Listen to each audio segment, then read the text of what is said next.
짧지만 깊이가 있는 역사 공부, 품격 있는 새로운 인문학, 신용환의 역공 지금부터 시작합니다.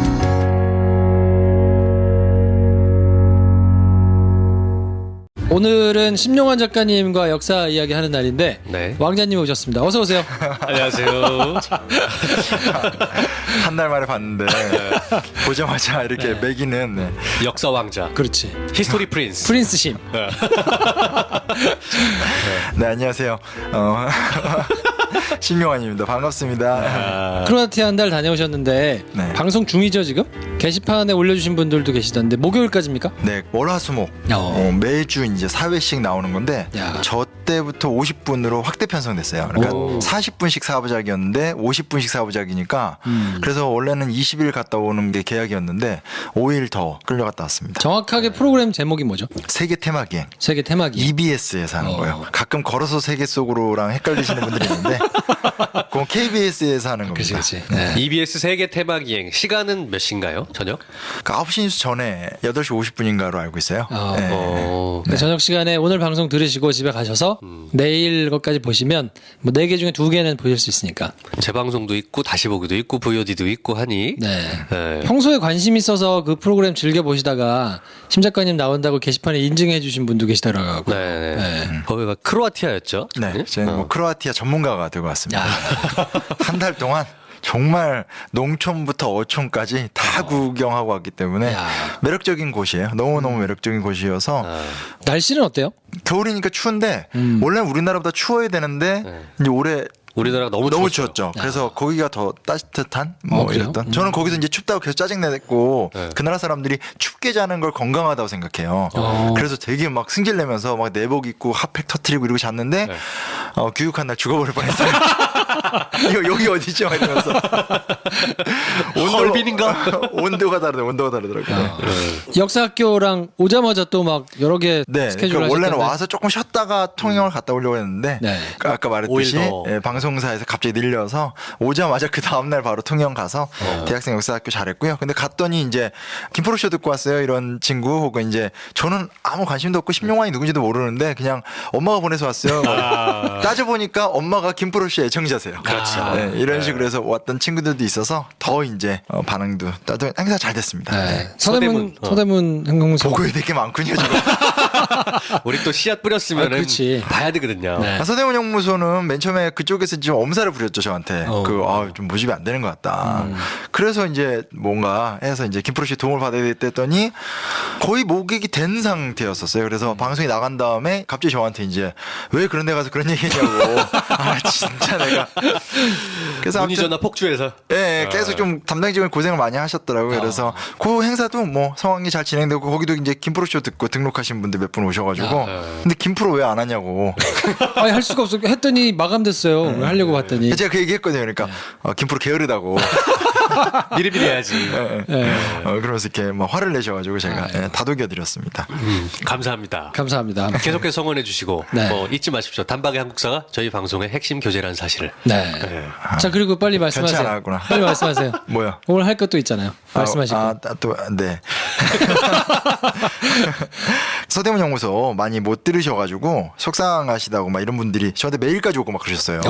방송에 했는데 왜 안 되냐고. 그래서 이제 제가 사실 강연 되게 많이 해요. 많이 하는데 공개 강연이 있고 초대받아서 하는 강연이 있고 하니까 보통 페이스북 같은 데는 공개된 것만 하는데 제가 3월 15일부터 4월 26일까지 안산시 중앙도서관, 안산중앙도서관이에요. 네. 안산에 있는 가장 큰 규모의 도서관인데 앞에 이렇게 호수 있어서 되게 예쁜 도서관인데 거기서 한국사 6주간 강연합니다. 안산중앙도서관에서요. 네네. 그러니까 아무래도 좀 안산 쪽에 가까이 사시는 분들이 될 것 같은데 근대사 3번 하고 현대사 3번 해서 6회 제가 강연하니까 그건 참가비가 있나요? 이건 무료입니다. 무료로. 도서관에서 하는 거 보통 무료예요. 야. 3월 15일부터요. 네, 3월 15일부터 4월 말까지인데 6주 동안. 네, 6주 동안. 목요일이네요. 네, 매주 목요일 매주 저녁. 목요일 저녁. 네네. 그래서 그냥 홈페이지 들어가시면 다 안내 나와 있거든요. 그래서 안산중앙도서관 뭐 신청 이런 거 안 하고 그냥 가면 되나요? 아니요, 신청해야 돼요. 신청해요. 이것도 역시 여기 100명으로 나와 있는데 아마 80명 정도 생각하시는데 네. 이것도 현재 오늘 제가 물어봤는데 50명 정도 찼다고. 몇 자리 안 남았습니다, 여러분. 그러네. 제가 이런 사람인가 봐요. 왕자님인데. 그럼 내가 그 얘기 왜 했는지 프린스임. 네, 아. 프린스님과 함께하는 오늘은 재벌 얘기할 거거든요. 네. 갔다 오신 동안에 굉장히 시끄러운 일들이 많이 있었어요. 이재용 재판도 있었고 MB 수사하는데 삼성 얘기, 뭐 현대 얘기 막 이렇게 나오는 게 있어서 이번에는 그러면 우리가 재벌의 역사를 한번 훑어보자. 네. 특히 이제 삼성과 현대 1, 2등으로 구분되는 네. 대표적인 기업 두 개 놓고 한번 역사를 한번 훑어보면 어떠냐. 사실 폭로를 하고 싶은 건데 이게 편집이 돼서 나갈지 모르겠으나 네. 중간에 제가 코라테에서도 계속 다음 아이템 뭐 할 거냐 이렇게 다 카톡도 보내고 했거든요. 그렇죠. 우리 김 선생님은 답변 잘해주셨죠. 그렇죠. 네. 김 프로가 계속 씹었습니다.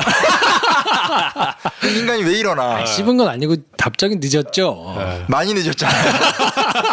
3번 물어보면 저 나중에 해드릴게요 이러고 답변 안 하고. 네. 알고 보니까 본인이 이제 공중파 진출해가지고 그 도치감에 사람이 정신을 못 차리고 오늘 여기 하기 전에 만났거든요. 같이 밥 먹었는데 태도가 바뀌셨더라고요. 그 전까지는 뭐 이렇게 안녕하세요. 오늘 왔어. 뭐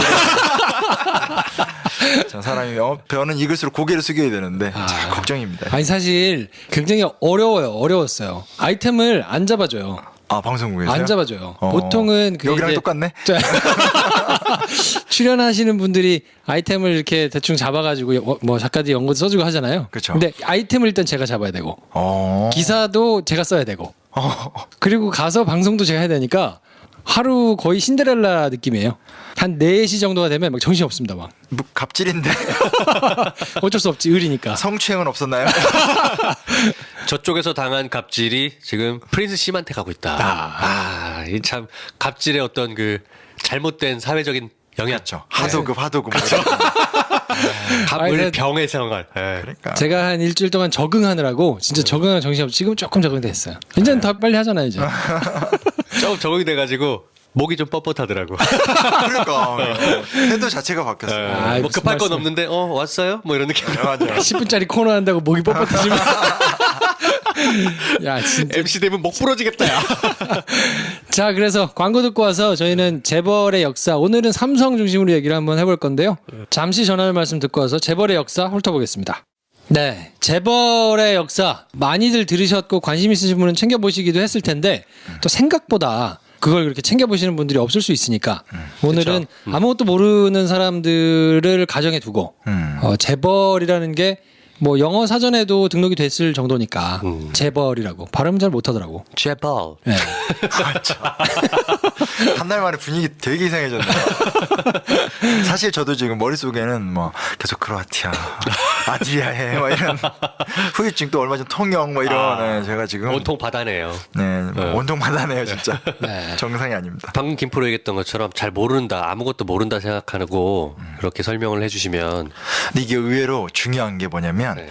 잘 모르시는 얘기인데 우리가 이제 국정교과서가 난리가 났었잖아요. 네. 근데 사실은 국정교과서 전에 이명박 대통령 당시에 한국사로 검인정 바꾸면서 압력을 많이 넣었어요. 수정 명령 같은 거 하면서 강제로 교과서 내용을 막 뜯어고치고 불법인데 그렇게 했었거든요. 근데 그때 인상적이었던 게 뭐였냐면 지학사 교과서였을 거예요. 그 교과서 제일 뒤에 가면 한국의 경제를 세운 인물 하면서 2명의 사진이 교과서에 처음 들어와요. 그게 누군지 아세요? 정주영, 이병철이겠죠. 정주영, 정주영, 이병철. 이병철. 네. 그래서 그 우리가 보통 세계 경제 하면 우리가 딱 떠오르는 게 빌 게이츠하고 스티브 잡스잖아요. 이제 그런 식으로 이제 그 소위 말하는 이명박 시대 때 한국사 교과서의 마지막 장르를 보면 정주영하고 이병철이 한국의 빌 게이츠와 스티브 잡스처럼 묘사가 되고 글도 명과 암이 객관적으로 나온 게 아니라 온통 명. 그렇죠. 정확하십니다. 그래서 그렇게 했었던 게 참 그게 인상적이었었죠. 네. 교과서가 혹시 재벌들이 뭔가 돈을 대면서 그렇게 된 건가요? 일단은 뭐 아무튼 대통령 자체가 그때는 이명박 대통령이었고 이명박 박근혜 두 대통령 둘 다 역사 교과서를 손에 대고 싶어 했는데 포인트가 좀 다른 거죠. 네, 아무래도 박근혜 대통령은 이념지향적이고 박정희 대통령 중심인 거라면 이명박 대통령은 이제 아무래도 본인이 기업가 출신이니까 그런 영향력이 좀 컸던 걸로 추정을 하고 있어요. 그래서 자유경제원 얘기도 항상 나오게 되잖아요. 그래서 네. 자유경제원의 배경이 이제 정경련이다라고 얘기하게 되는데 있는데 지금은 어떤지 모르겠지만 제가 예전에 좀 알아봤었을 때는 그냥 일반 대기업에서 청년 프론티어 양성 과정에 그런 역사 교육 과정이 있어요. 근데 기업에서 돈을 대서 대학생들 이렇게 불러서 인턴 교육 시켜주면서 뭐 하는 프로젝트들을 보면 거기 나와서 역사 가르치는 사람 중에 이제 우리가 알고 있는 저명한 역사학자들은 거의 없고 국정교과서 만드셨던 그런 역사학자 혹은 역사학자가 아닌데 뉴라이트적인 성격을 가진 사람들이 와서 항상 그런 어떤 찬란한 한국 경제의 발전 그리고 그 경제를 일으켜 세운 기업인들 기업인. 이런 식 교육을 사실 많이 시켰어요. 그러니까 굉장히 디테일한 거죠. 그런 것들을 생각해 보면 이게 생각보다 간단한 문제는 아니다. 사실 재벌의 크기가 이제 몸집이 크기 때문에 우리 GDP의 뭐 상당 부분을 차지하고 있는 건 맞는데 이게 어떻게 생겨났고 어떤 배경에서 생겼는지를 뭐 이렇게 떠들어 보지 않으면 잘 모르니까 오늘은 삼성을 중심으로 한번 얘기를 해볼 텐데 삼성이 정권을 계속 거듭해 가면서 5년짜리 권력을 위에서 삼성공화국이라고 불릴 만큼 조정하거나 뒤에서 이렇게 돈으로 뭐 이렇게 하려고 하는 시도들은 모두 있을 거라고 생각은 하지만 이번에 이제 그게 여실히 드러난 게 승계 작업을 하면서 박근혜 정부에 이제 돈 때려줘가지고 뭐 자기들이 원하는 거 가져가고 이명박 정부 때도 다스 소송비 같은 뭐 깨알 같은 거를 계속 뒤에서 대납하고 이러면서 자기들의 영향력을 미치려고 이제 했었는데 이 삼성이 처음 생겨난 거는 1938년이던데요 보니까 맞아요. 대구에서. 근데 보통 이제 일제시대 때 얘기는 사실은 굳이 할 필요는 없어요. 왜냐면 일제시대 때에 있었던 친일 기업과 해방 이후에 재벌로 형성된 기업 간에는 분명한 좀 간극이 있어요. 그러니까 일제시대 때 친일을 대가로 해서 활발하게 했던 사람들 중에서 참 재밌는 건 해방 이후에 그렇게 지금의 어떤 굴지의 대기업을 이끈 사람들은 현재로서는 거의 없어요. 그러니까 삼성도 그렇고 현대도 그렇고 현재 대표하는 그룹들은 좀 약하기 때문에 모든 기원을 친일에서부터 찾는 건 조금 의미가 없다. 물론 박흥식 같은 사람들 화신백화점 만들었던 그런 사람이 실제로 일제시대 때 열심히 해서 엄청난 성공을 보였고 이 박흥식 같은 사람 정말 대단한 게 나중에 가면 이 사람이 무슨 짓까지 하냐면 비행기 같은 것들 그러니까 일제 전쟁을 위해서 수행되는 산업 같은 데 참여했던 사람인데 이 사람이 이승만의 경제자문 역할도 하고 또 박정희한테 경제자문 역할도 하고 강남개발 원자력 발전소 같은데 다 이 사람이 이제 어떻게 보면 아이디어를 줬던 사람인데 이런 걸로 따지면 연속성이 있지만 오늘 우리의 핵심적인 관심 한국을 주도하는 삼성 현대 같은 대기업들의 성공 요인은 어찌됐건 해방 이후부터 찾는 게 맞지 일제시대로 가면 얘기가 좀 복잡해질 수 있다라는 것들이 있다. 그럼 일단 뭐 일제 강점기 그때는 사실 또 삼성이 뭐 크게 막 그렇게 했던 것은 아니고 국수 뭐 공장 뭐 이거부터 시작해가지고 조금조금하게 하다가 해방 이후에 6.25 전쟁 거치고 난 다음에 대표적인 사건인지 사카린 밀수 뭐 이런 거 아닙니까? 그건 유명하죠. 일단 시작부터 얘기하게 되면 결국은 귀속재산 처리라는 게 있어요. 근데 학교에서는 귀속재산 처리를 배우고 적산기업이라고 그렇죠. 하나요? 보통 일반 적산기업이라고 보통 많이 얘기하게 되는데 일본이 남기고 간 물자를 미군이 신한공사라는 회사를 통해서 장악하고 있다가 이건 뭐 갖고 있을 필요가 없으니까 한국인들한테 나눠주게 되는데 그 직전에 토지개혁을 했기 때문에 농지개혁을 했기 때문에 지주그룹은 다 해체가 된 상태. 그러니까 원래 우리나라를 지배했던 지주들은 없는 상태인데 그 상태에서 이제 뭐 미군정이 누구를 기준으로 나눠주겠어요? 이게 어떤 애매하잖아요. 그러다 보니까 이제 인맥 뭐 이런 거 위주로 이렇게 툭툭툭 나눠주게 되니까 소위 말하는 고인플레이션 상황에서 지주가 없는 어떤 한국 경제 공황 상황 그 상황에서 이 적산을 잡아낸 사람들이 이제 어찌됐건 재벌의 기초 단위가 되는 거죠. 그때 나왔던 기업들이 되게 재밌어요. 현대삼성 그리고 선경 SK. 물론 SK가 지금처럼 커진 건 이제 노태우 때까지 가야 되지만 한화 그 당시 한국가약 뭐 이렇게 그리고 두산 혜태 동양, 동국제강 이런 것 이런 건 지금도 다 막강한 데들이잖아요. 그래서 이런 것들이 다 어찌됐건 이때 한번 이제 귀속재산을 얻으면서 시작을 하게 된 거죠.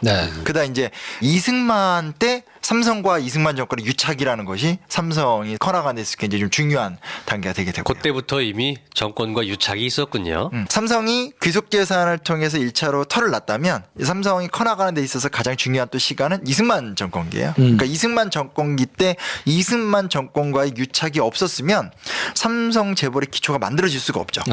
이거는 우리가 생각하는 그대로예요. 정치 자금을 제공하고 정치 자금의 대가로 이제 기업 인수합병에 대한 막강한 특혜를 주게 되는 거죠. 근데 그때 가장 중요했던 게 뭐냐면 조흥은행이라든지 그러니까 요즘 말하면 우리은행 전신 같은 것들인데 그다음에 흥업은행 같은 은행들을 삼성이 인수하게 되고 그 나중에 이제 이건 조금 뒷얘기긴 하지만 중앙일보 같은 것들 언론사 세울 수 있게 되고 근데 이게 이제 기본적인 형태들인 거잖아요. 네. 재벌이라는 것이 자기 분야의 시장을 키워나가는 거 이전에 이미 여러 분야에 진출해서 다양한 어떤 루트에 힘을 갖게 되는 건데 그게 사실 그 기초 모델이 현재 이재용 부회장의 할아버지라고 할 수 있는 고 이병철 회장이 이미 50년대 때 이승만 정권과의 아주 장기적인 거래를 통해서 기초를 놨다. 이런 부분에서 굉장히 이걸 탁월했다고 해야 돼요. 뭐라고 얘기해야 돼요. 아무튼 한국 재벌사의 모범이 되는 거죠. 대부분 그 루트를 따라갔잖아요. 나머지 재벌들도. 그렇죠, 그렇죠.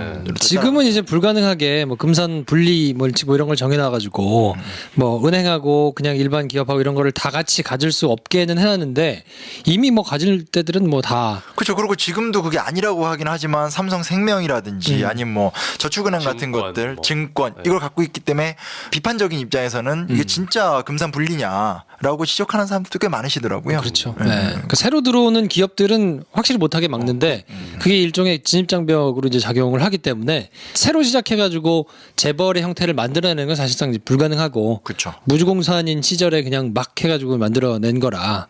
그러면 사카린 밀수 사건을 정확하게 얘기는 들어봤어도 잘 모르시는 분들이 있을 수 있으니까 이걸 한번 좀 설명해 주시면 어떻습니까? 이거 사카린 밀수 사건도 이게 사카린을 밀수했냐가 중요한 포인트가 아니라 사카린 밀수를 한 게 알려졌고 폭로가 됐고 삼성의 독주 혹은 삼성이 언론사를 하는 것까지 보는 것에 대한 어떤 질시를 느끼는 경쟁 언론사들 이런 데서 이제 막 빵빵 터트리는 거죠. 그러니까 한편에서는 좀 그래도 생각 있는 국회의원들이 이건 잘못된 거 아니냐.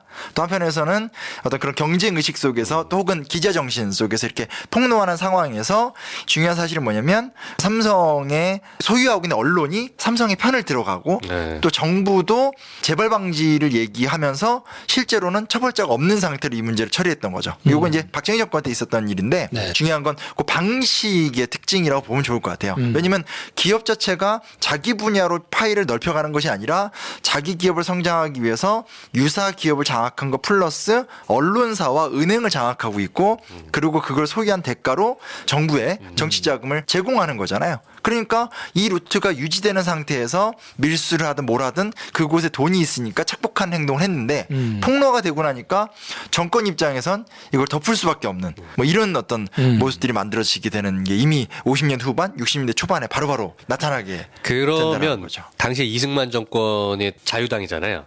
삼성에서 자유당에 정치 자금을 제공했다는 드러난 뭐 예를 들어 판정이 있었 법적으로 뭐 문제가 있었다든가 이제 뭐 폭로가 됐다든가 그런 케이스가 있을까요? 그러니까 차이는 일단 우리가 무조건 좀 전제를 뭘 가져야 되냐면 이때 재벌은 지금 재벌처럼 큰 재벌이 아니에요. 그리고 지금 50년대 뭐 60년 초반이면 정말 작은 것들이기 때문에 요즘 중소기업 정도밖에 안 되는 거니까 이거를 지금 같은 대규모의 단위로 생각하는 건 조금 무리하다. 왜냐면 어쨌건 오늘날 우리가 생각할 수 있는 재벌은 70년대 이후부터 경제 본격화된 규모가 그때부터 커진 네, 거니까요. 그리고 이제 정말 커지는 건 80년대 또 IMF 이후 이렇게 되기 때문에 그렇게 볼 수는 없고 이때는 기업이 특별히 엄청난 자금을 정치인한테 제공하는 게 아니고 그냥 이승만 정권에서 다 빨아들여요. 경찰 동원하고 관료 동원하고 이렇게 해가지고 심지어 뭐 국가에서 이렇게 불법 대출을 기업한테 준 다음에 기업에서 그 대출을 역으로 돌려서 이렇게 뒤로 받고 뒤로 받게 되고 이런 것들을 하죠. 근데 역사학계에서 연구한 어느 정도의 것들은 있긴 하지만 이게 논문 같은 거 다 뒤져봤는데 네.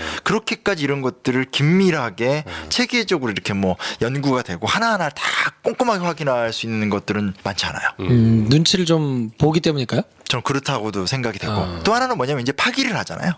파기를 자료들을 하잖아요. 다 파기하니까. 파기하니까 접근할 수 있는 접근성의 한계도 있고 그리고 그동안은 그냥 원론적인 얘기를 많이 했던 것 같아요. 왜냐하면 집중적으로 재벌 체제를 비판하는 논문들은 주로 90년대 후반 2000년대 초반인데 그때 그냥 어떤 원론적인 비판들 지금 우리가 이미 좀 상식적으로 알고 있는 거 있잖아요. 뭐 기업의 지배 구조라든지 이런 것들을 비판했는데 그 이후에 지금 한국의 기업사를 보면 한국의 기업들이 아주 구체적으로 지금 여러 가지 부정부패를 저지르고 있는데 그거에 대한 연구들은 사실은 너무 부족한 상황이 되는 거죠. 답답한 거죠. 특히 삼성은 정경유착이라는 고리로 이승만 정부 때부터 이미 그 성장의 토대를 마련했다. 그러니까 핵심 포인트가 뭐냐면 이때는 독재 권력과 경제 권력의 공생인 거죠.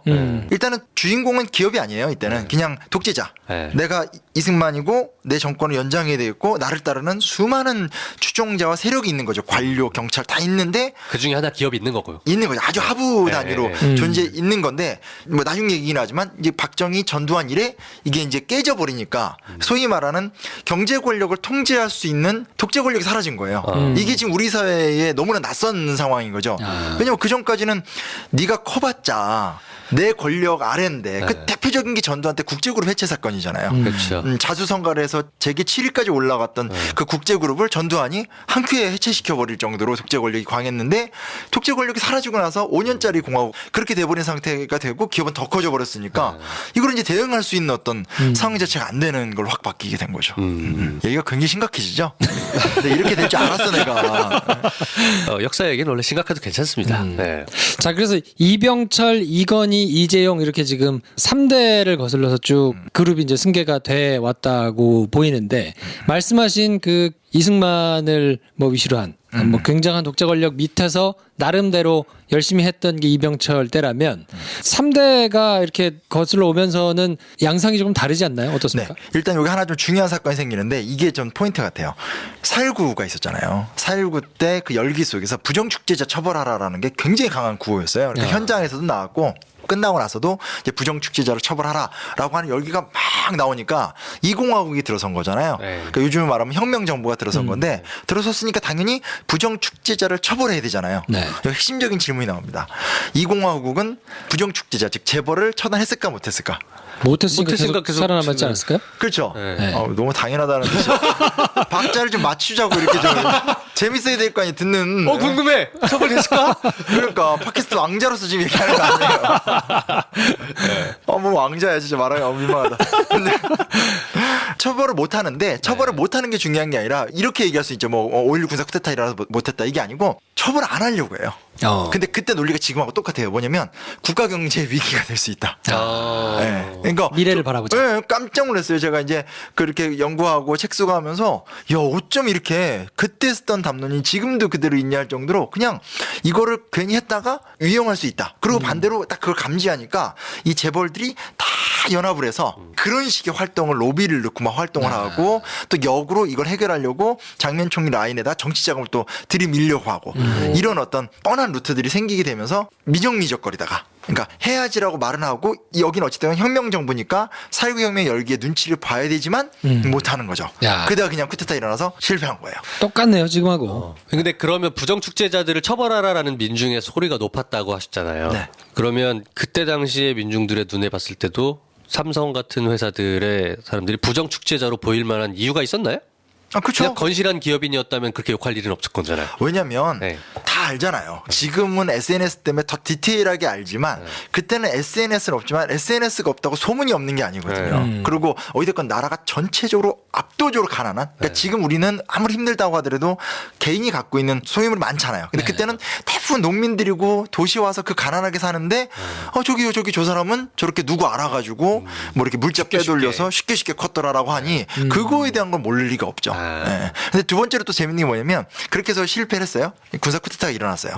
군사 쿠데타가 일어나서 이제 재벌 부정축제를 처리한다. 이게 또 사실은 군사정부 그 당시 이제 박정희 소장과 그 군사정부의 또 하나의 타겟이었거든요. 왜냐하면 절망에 빠진 도탄에 빠진 민생을 해결하겠다라는 게 그들의 어떤 쿠데타의 빌미 이유였기 때문에 재벌을 또 처리를 하려고 해요.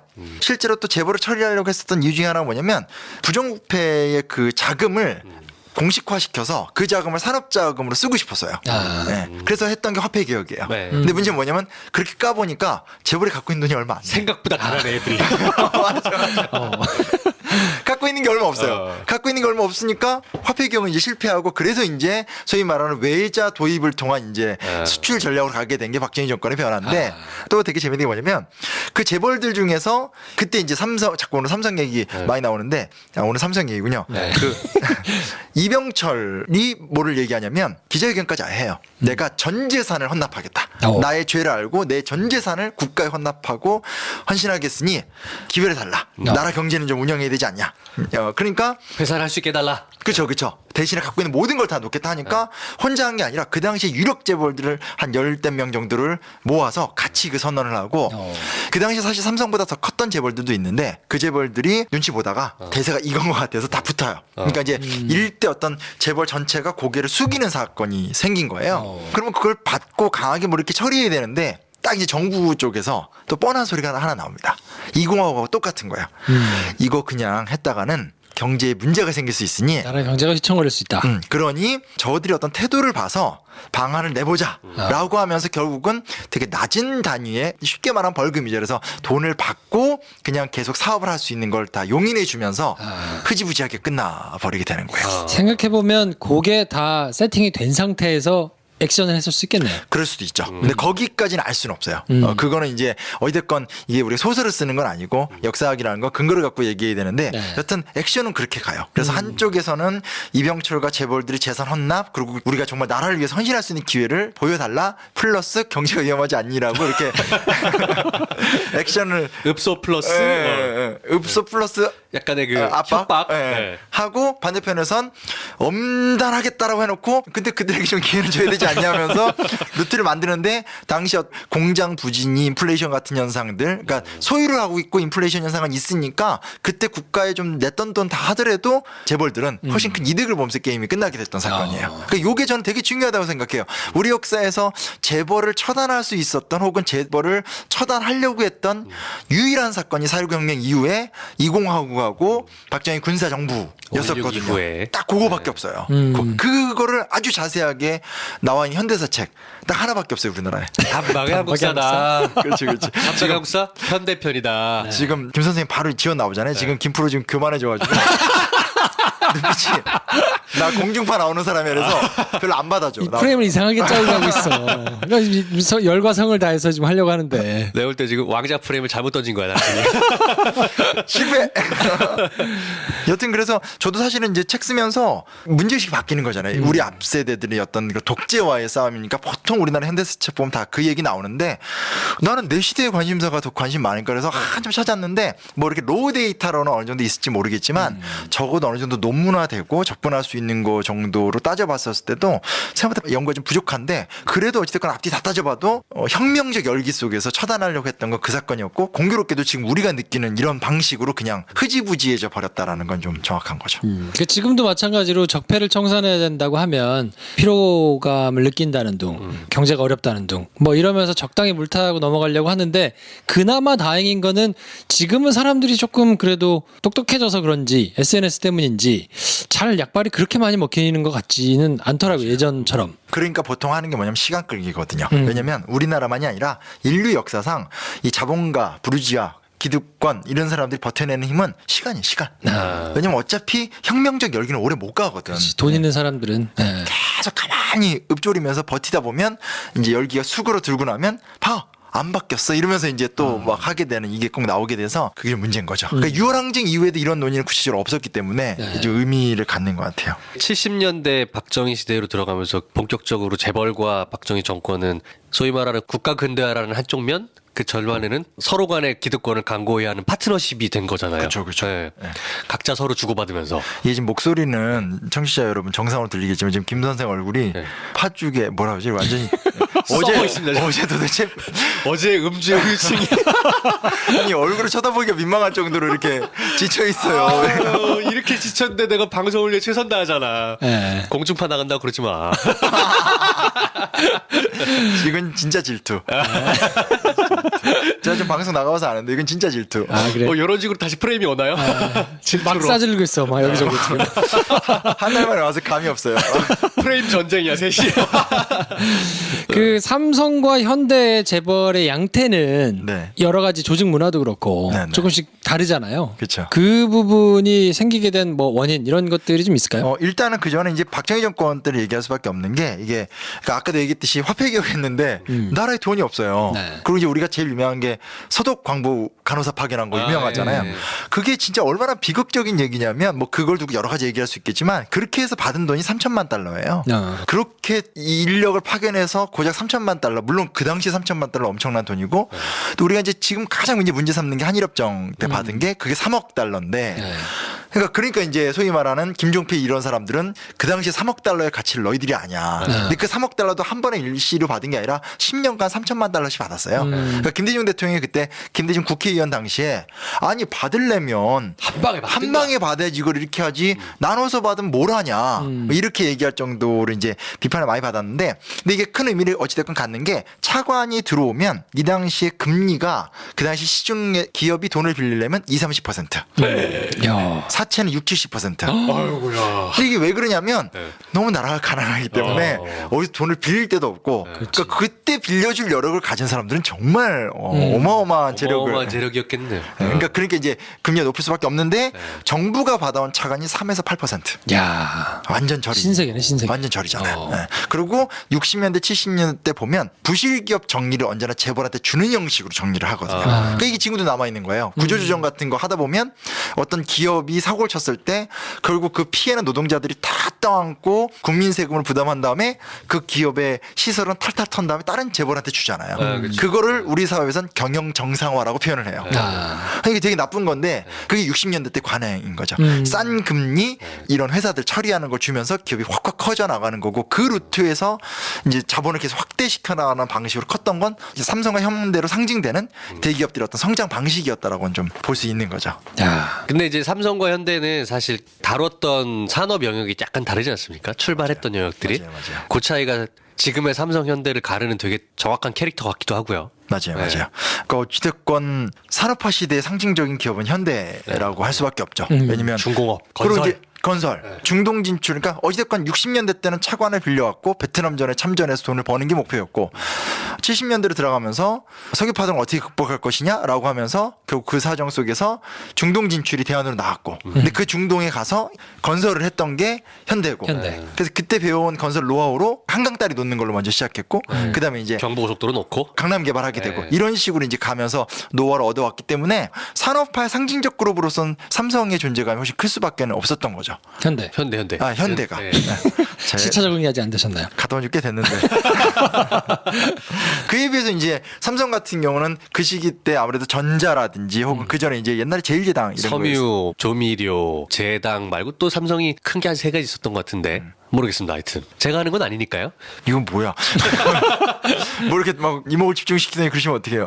그래서 어찌됐건 삼성 같은 경우는 그러니까 현대가 굉장히 어떤 하드한 단위로 커나가는 걸 볼 적에 대부분 이제 구경을 하고 있었던 타이밍들이 많았다라고 하더라고요. 왜냐면 그 건축 기술을 확보하지 못했기 때문에 그걸 갖고 뭐 현대가 이렇게 치고 나가는 모습을 볼 때 이제 자기들이 이윤 확보를 하지 못하고 이렇게 됐는데 오히려 이제 나중에 사실은 삼성이 이렇게까지 재계에서 이제 넘버로 군림하게 된 건 이제 반도체죠, 반도체. 반도체죠. 네. IMF 이후에 모습들이 되는 거고 하니까 그런 과정에서 이제 두 기업이 갖고 있는 위상이나 영향은 확실히 좀 다를 수밖에 없다는 거죠. 현대한테 삼성이 예전에 많이 열등감을 느꼈었다는 얘기를 들은 적이 있어요. 현대는 건설 그리고 또 유명하게 조선, 자동차 막 이렇게 굉장히 남성적이고 큰 사업을 했잖아요. 그렇죠. 근데 삼성은 별로 안 그런 거야. 그러니까 정주영 회장한테 항상 이병철 회장이 열등감이 있었대요. 그래서 반도체를 시작하려고 했다고 하더라고요. 60년대 70년대 때 트랜지스터 기술 같은 걸 배워왔던 그게 이제 나중에 이렇게까지 커지게 될지는 모르는 모습들은 뜨게 된 거죠. 근데 유일하게 그 이후에 그래도 경제 개혁이다라고 얘기할 수 있는 게 김대중 정권이기 때거든요. 그러니까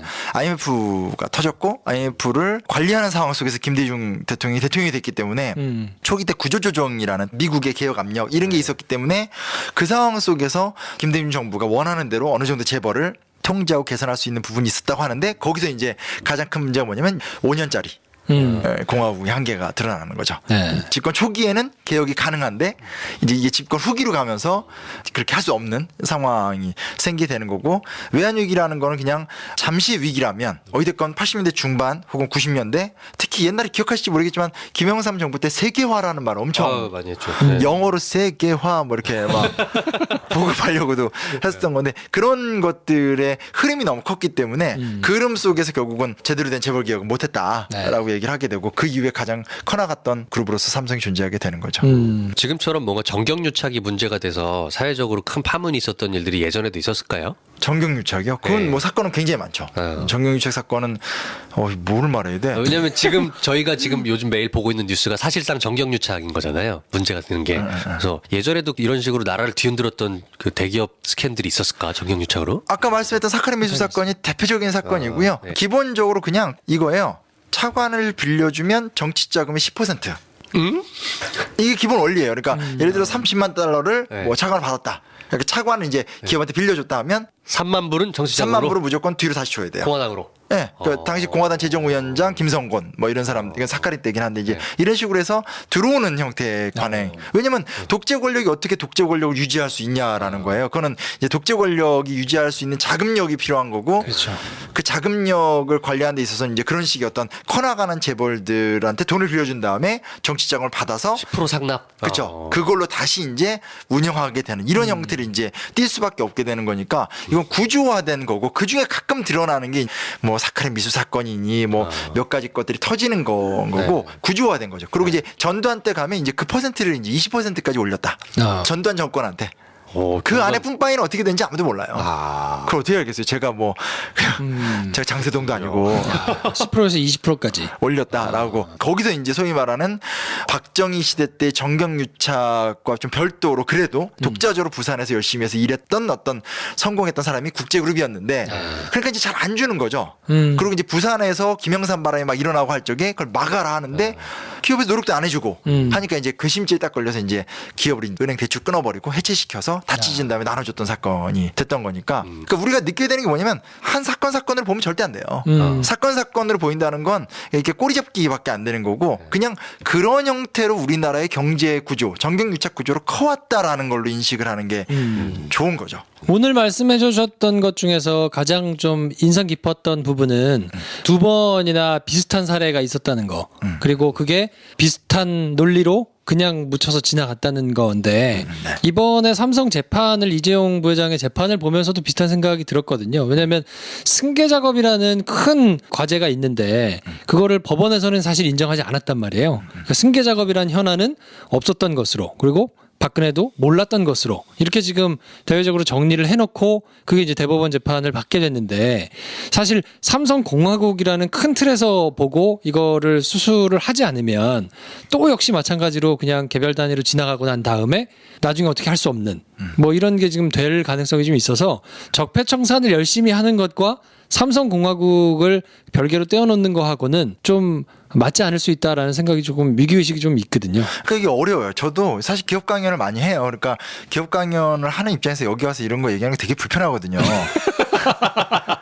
아니 기업 그리고 근데 이제 단순하게 기업 강연의 저희 먹고 사는 문제만이 아니라 어디든 한국은 기업 사회잖아요. 그러니까 이게 이제 참 힘든 거죠. 우리나라 정서상 그냥 친기업이냐 반기업이냐로 프레임을 또 몰아가 버리게 되니까 이건 사실은 재벌 구조의 조정이라는 건데 재벌 구조의 조정이라는 것과 어떤 기업의 성장이라는 것을 막 섞어서 사고하는 문제들도 막 생겨버리고 이러니까 참 어려워요. 그리고 저도 이제 최근에 다음 프로젝트 다음 책 때문에 이제 요즘에 계속 사실은 검찰 뭐 이렇게 문서 판결문 이유서 이런 거 계속 보고 있거든요. 그러니까 아 이거 돌아가지도 않는 머리 그냥 헌법의 상상력으로 끝냈어야 되는데 그래서 관심이 생겨 계속 보는데 우리가 보기에 A가 문제야. 그러면 저 자식을 처단해야 되고 그럼 옛날에 정근대 사회에선 군대 끌고 가가지고 승자가 딱 이긴 다음에 죽이면 끝나는 거 간단한 문제인데 이게 근대 국가로 딱 발전하면서 어떻게 딱 바뀌냐면 그 사람들을 정의의 재판대 위에 올려놓는 거예요. 그러니까 재판이라는 과정을 굳이 거쳐. 그러니까 우리가 아무 생각 없이 느끼지만 니른베르크 대재판이니 도쿄 대재판 같은 전범들을 올리는 것도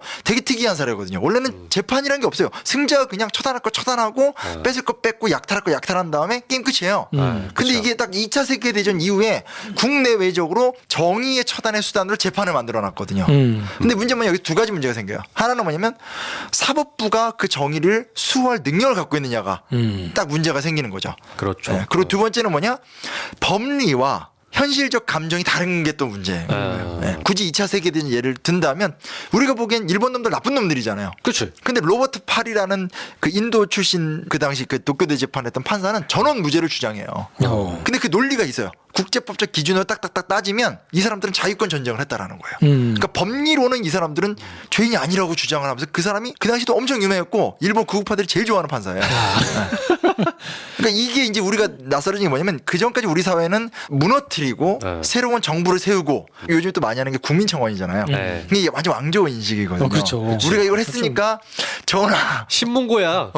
쾅쾅쾅 해주십시오. 네. 근데 이게 문제는 뭐냐 우리는 삼권 분립 국가인 거고 사법부의 독립성을 침해하는 건 위험한 거고 그 사법부가 이걸 해결해야 되는데 한국의 사법부가 어떻게 왔냐 또 법리라는 것에 대해서 국민들은 아무런 준비가 안 돼 있고 이런 것들이 참 그냥 느끼는 심각한 위기감과 그 위기감을 풀어낼 수 있는 어떤 그런 현실적인 문제에서의 어떤 차이, 괴리 저도 그런 거에 대한 답답함이 커요.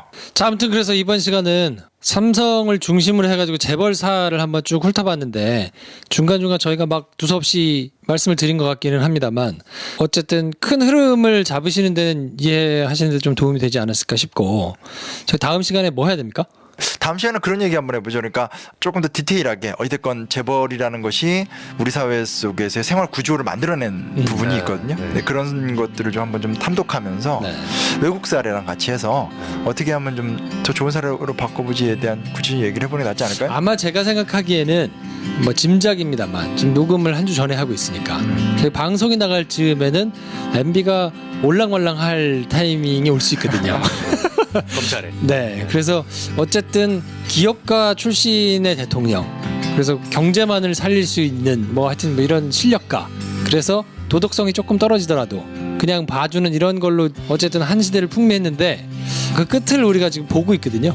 네, 그래서 그게 결국은 좋은 게 좋은 거라고 몰아주고 그냥 빨리빨리 효율적인 것만 해가지고 키워서 만들어놓은 재벌이라는 희한한 형태. 뭐 이것이 낳은 결과물 같은 느낌이 저는 좀 있거든요. 어쨌든 다음 시간에는 조금 더 그 내용을 자세하게 살펴보는 시간을 한번 갖도록 하고 오늘 내용을 좀 더 체계적으로 볼 수 있으려면 단박의 한국사 현대편의 뒤를 보시면 내용이 있어요. 네. 그래서 저희가 이걸 많이 했기 때문에 책을 많이 가지고 계실 거거든요. 예, 그 책을 보셔라. 혹시 없으시면 사시고. 네. 좋습니다. 그럼 저희는 다음 주에 네. 재벌 가지고 얘기를 한번 더 하는 시간을 갖도록 하고요. 네. 오늘 시간은 여기서 정리하겠습니다. 다음 주에 뵙겠습니다. 네, 감사합니다. 감사합니다.